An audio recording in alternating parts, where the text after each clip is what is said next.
people associate drones with warfare, but drones have many other uses. Good afternoon, honorable judges, teachers, guests, and YSI students. My name is Marvin. My speech today is about the versatility of drones, which are also known as UAVs, or unmanned aerial vehicles. One of the first recorded uses of drones was way back in 1849, when Austrians used pilotless balloons carrying bombs to attack the city of Venice. Drones are used in the US Civil War and both World Wars. In the 1960s, drones are used for spying in North Vietnam, Laos, and China. And now, drones are being used to fight terrorism. Although many people support the use of drones to fight wars, not everyone agrees with this use. Proponents argue that this military use of drones is good because drones decrease terrorist networks abroad and help to minimize injuries and death of soldiers fighting terrorism. But opponents say that drone strikes kill large numbers of civilians and treat more terrorists than they kill. Using drones to fight wars is therefore very controversial. However, today, drones are being used for much less controversial purposes. For example, drones are being used on farms to monitor fields, increase productivity, and save money. They help farmers by identifying exactly where pesticides, water, and fertilizers are needed, and they deliver them there. Drones too are being used in search and rescue missions. In May 2013, an injured victim of a car accident in Saskatchewan may have been the first person to have his life saved by a drone. The disoriented driver had wandered off from his overturned car, and a drone launched by the RCMP found him. Finally, average people like you and me are now buying drones for their personal or business use. Mr. Seo Choi, one of my teachers, bought a drone last year for our academy. He wanted to take photos and videos of a school activities from a higher elevation. He says he is happy with his purchase as the drone is fun to control and makes him feel like a pilot. However, he adds, although drone is helpful, they can be misused by people. For example, to invade other people's privacy. Ladies and gentlemen, before doing research for this speech competition, I did not know a whole lot about drones. I had no idea that they were used as early as the 19th century and did not realize that they were so very versatile. I really hope people won't misuse them because they can do so much good. I wonder what they'll be used for next. Thank you. When people first heard that Donald Trump was going to run for the job of US president, most thought it was a joke. This was because Trump was believed to be unelectable, too bigoted, and too crooked to be taken seriously. But it was no joke. Donald Trump, businessman, multi-billionaire, and reality TV star, best known for his enormous ego, wealth, comb-over, and for shooting off his mouth, is now the front-runner for the Republican Party and could conceivably be the next American president. Good afternoon, honorable judges, teachers, fellow students, and guests. My name is Jack Jang. In my speech today, I will be talking about the pros and cons of Donald J. Trump becoming the next president of the United States of America. The first pro is that Trump has been a businessman for his entire adult life, and that is what America needs. The US is $19 trillion in debt. Most people believe that an astute business person like Trump will have the best chance to put America's finances in order. However, there is a con. The con is that Trump has had a few unsuccessful businesses including Trump Steaks and Trump Airlines. The next pro is Trump's plan to fix illegal immigration. The majority of Americans seem to want this problem solved, so Trump's solution of building a wall along the US-Mexico border could theoretically win him a lot of support. However, there is a big problem with Trump's wall idea. It will put the US further in debt. This is because although Trump has said that Mexico will pay for the wall, there is no chance for that. On March 2nd, the Mexican Treasury Secretary said that Mexico will never pay for the wall. A third pro is that Trump speaks his mind. He is not easily rattled or intimidated. Some Americans admire a leader who is so self-assured, while many are embarrassed by Trump's deplorable behavior, which includes describing Mexican immigrants as drug dealers and killers, and making fun of the face of Republican candidate Carly Fiorina. Many Americans want their president to act presidentially and to be respected throughout the world. Could this happen if Trump became president? Trump seems to think it can. He has repeatedly hinted that at some point he'll begin to act more traditionally and presidentially. Right now, it seems likely that Trump will be the Republican presidential candidate.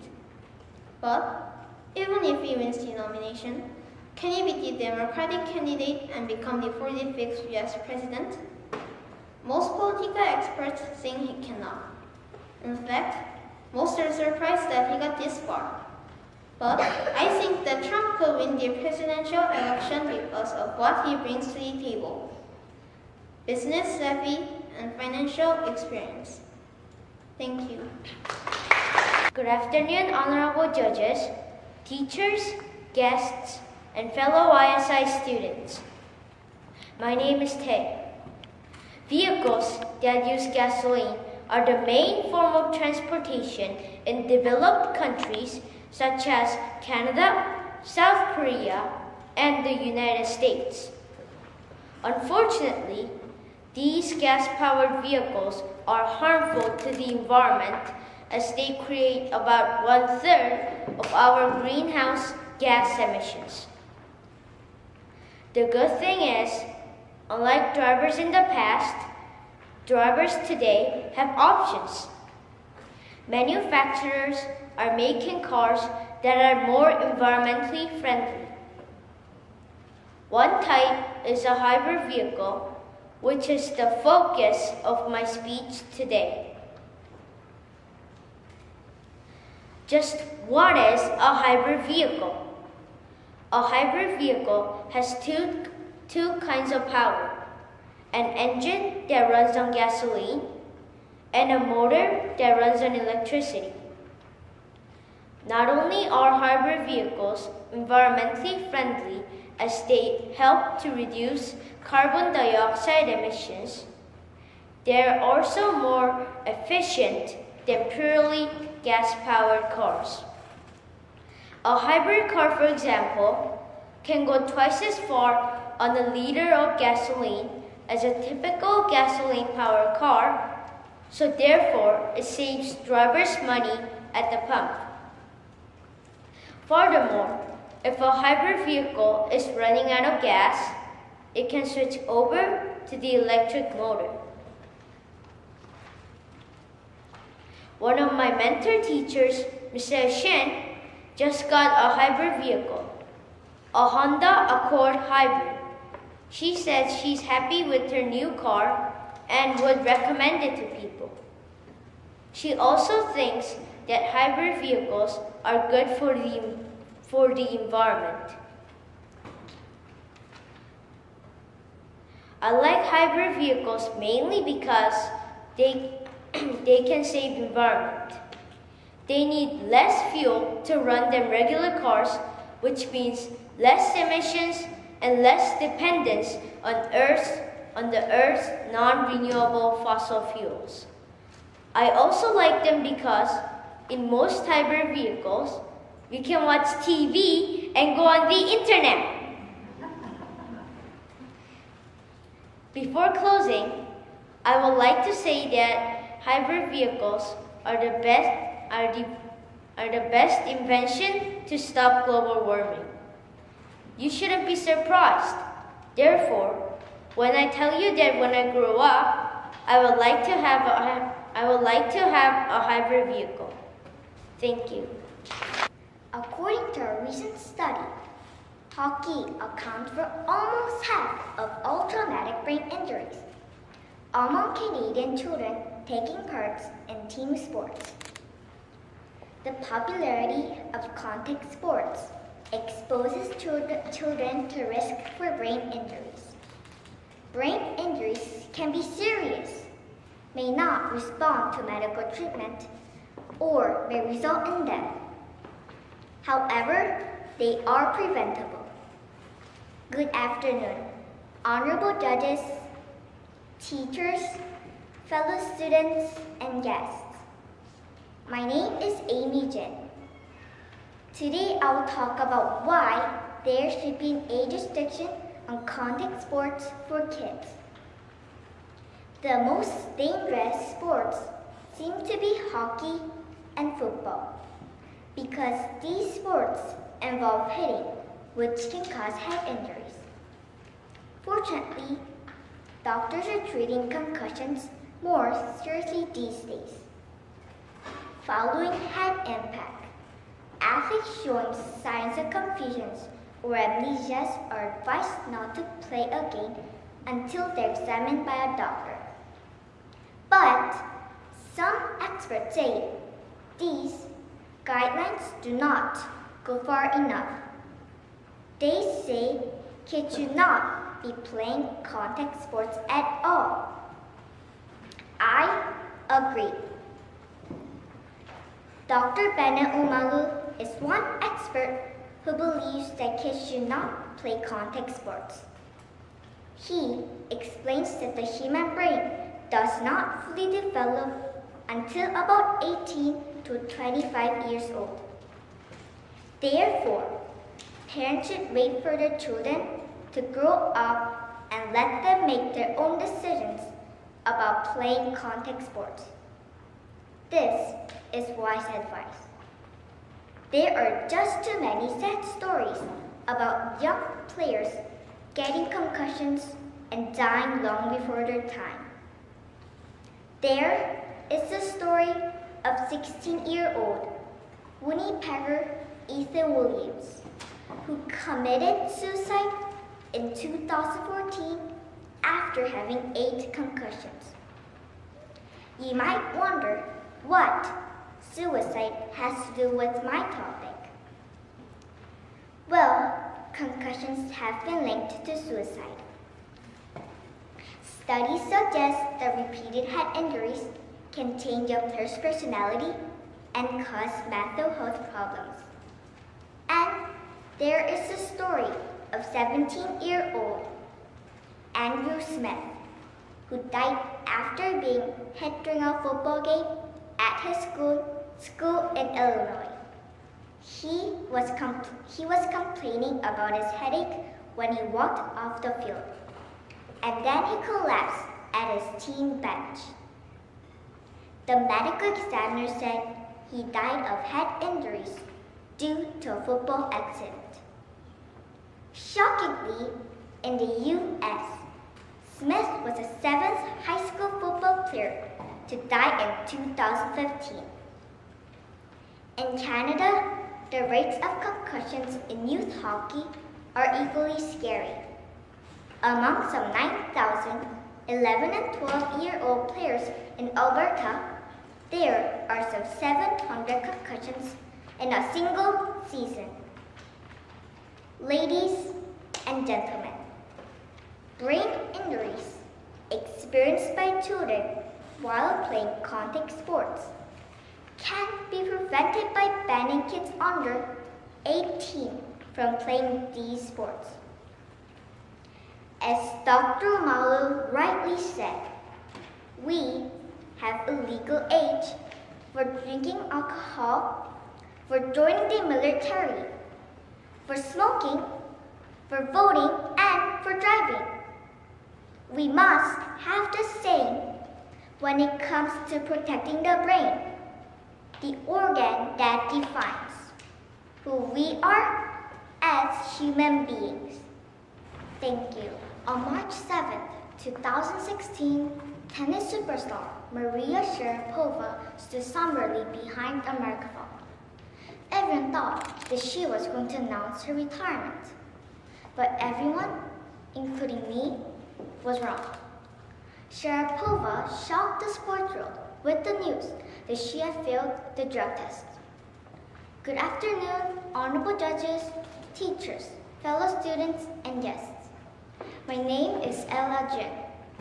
My topic today is Maria Sharapova's fall from grace. For those of you who are not tennis fans, I will give a brief history of Maria Sharapova, who is famous for her tennis skills and her beauty. She is the richest female athlete too. Although she lives in the United States, Sharapova was born in Russia. She started playing tennis at an early age and became professional at 14. To date, Sharapova has won 35 tennis championships and a silver medal at the 2012 London Olympics. Since 2007, she has also been a goodwill ambassador for the United Nations and has been a role model for girls all over the world who want to play professional tennis. At the news conference, Sharapova said that she was told that she had tested positive for meldonium, a drug she had been taking for 10 years for health issues. Meldonium was banned by the World Anti-Doping Agency because it improves stamina. Although all pro athletes were informed of the changes in the banned substances list in December 2015, Sharapova claimed she had not noticed that the drug was added to the banned list. She said she made a mistake. Many people, however, do not accept Sharapova's explanation. They feel she has hurt tennis and let down her fans, especially her young fans who look up to her. Some of her sponsors, including Nike, have suspended their deals with her, and some have cancelled their relationship with her. The United Nations has also suspended Sharapova from her role as goodwill ambassador. On the other hand, many fans and some sponsors still support her. They say they admire her honesty and courage. The reactions of other tennis players have also been mixed. Rafael Nadal thinks Sharapova should be punished for taking a banned substance, but Serena Williams has praised Sharapova for her brave confession. Meanwhile, the Tennis Association has temporarily suspended Sharapova while her case is being examined. She could eventually be banned from playing tennis for several years, or if officials believe she made an honest mistake, she could get no real punishment. I think Sharapova should be punished because she broke the rules. As tennis pro Andy Murray rightly said, clearly, if you're taking performance-enhancing drugs and you fail a drug test, you have to get suspended. Thank you. Did you know that the hippopotamus weighs more than 1.5 tons, but can run faster than humans on land? Good afternoon, honorable judges, teachers, fellow students, and guests. My name is Katie Kim. Today, my speech is about some little-known but fascinating facts that I discovered while looking at some science sites on the internet. I have always thought that the hippo is a pretty intimidating-looking animal. Now that I know that it is able to run up 50 kilometers per hour, I am even more afraid of this animal. In my reading, I also found out that rabbits can see behind themselves without moving their heads. Their eyes are on the side of their heads, can rotate 360 degrees and can also rotate independently, so the rabbits can keep their eyes on two predators at the same time. That's why rabbits are hard to catch. The only other animal that can see behind themselves without moving their heads is parrot. Wouldn't it be cool to be able to see behind you without turning around? That way, no one can sneak up on you to surprise you or attack you. Another interesting piece of information that caught my attention was about sneezing. For the longest time, older kids on playground have been terrifying younger kids by saying if they sneeze with their eyes open, their eyes will pop up. But scientists say that our eyes are actually quite secure and point out that our eye sockets are not connected with our nose at all. So, no matter how powerful sneeze is, it cannot transfer this pressure into our eye sockets to push out our eyeballs. This tidbit should make younger kids, especially those with allergies, feel a little more at ease and less worried about sneezing. Lastly, I read something that seemed a bit incredible at first, but once I read the explanation, I totally got it. According to NASA, the US government organization that is responsible for space travel and research, while astronauts are in space, they get anywhere from 2.5 to 5 centimeters taller. This is because, in microgravity, the spinal column straightens out. After returning to the Earth, the astronauts go back to their normal height. Isn't this stuff fascinating? Ladies and gentlemen, as you probably figured out, I love learning interesting facts, especially if they have a science connection. After all, knowledge is power, and it does have to break the ice at parties and other get-togethers. Thank you. Just last month, an 8-year-old Toronto boy was violently attacked by a neighbor's pit bull that seized him by the throat and refused to let go. Police had to shoot and kill a dog to get it off the boy. The attack left the boy with very serious injuries. Good afternoon, honorable judges, teachers, fellow students, and guests. My name is Angela. My topic today is pit bull dogs and why they should be banned. Pit bull dogs are fighting dogs developed in 19th century England, Scotland, and Ireland from bulldog and terrier ancestry. Although pit bulls make up only 6% of the dog population in the United States and Canada, they're responsible for 68% of dog attacks. Because of their vicious nature and ability to cause very bad and sometimes fatal injuries, I believe they are a real danger to the safety of citizens and therefore should be banned. First, pit bulls can seriously harm and also kill humans. This statement is supported by the high number of fatal or near-fatal attacks by this breed of dogs.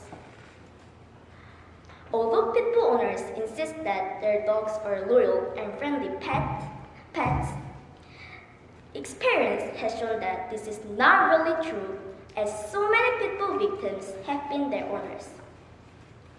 In June 2005, for example, a 12-year-old boy was mauled to death in San Francisco by his family's 2 pit bulls, and a St. Louis man was killed in May 2005 by his 2 pit bulls that had no apparent history of aggression. Second, although humans who own and keep pit bulls call them pets, pit bulls somehow do not seem to fit the definition of a pet. The word pet makes me think of words such as cute, gentle, playful, and loving. However, these are not the kinds of words commonly used to describe a pit bull. Furthermore, pets are not supposed to hurt or kill. However, a report published in the US in 2011 found that one person is killed by a pit bull every 14 days, and that young children are especially at risk. The report recommends that pit bulls should be regulated in the same way in which other dangerous species, such as leopards, are regulated. Lastly, the fact that most countries have banned pit bull dogs or have made strict rules for keeping them should tell us something. Governments would not do this if they did not have the evidence to prove that this breed was a danger to the public health and safety. Before closing, I would like to add that although a lot of pit bull owners tend to blame irresponsible owners for attacks by pit bulls, studies reveal that this breed is inherently violent and unpredictable. Therefore, I believe humans should not only keep pit bull dogs because these animals are much too dangerous. Thank you. The Bermuda Triangle, Atlantis, the building of the pyramids. There are lots of unsolved mysteries. But are there any more captivating mysteries than those about space, such as the mystery of the satellite killer planet? Being curious about space and NASA, I would say no. Good afternoon, honorable judges, teachers, and fellow YSI students. My name is John Lee, and I'll talk about some of NASA's most intriguing mysteries.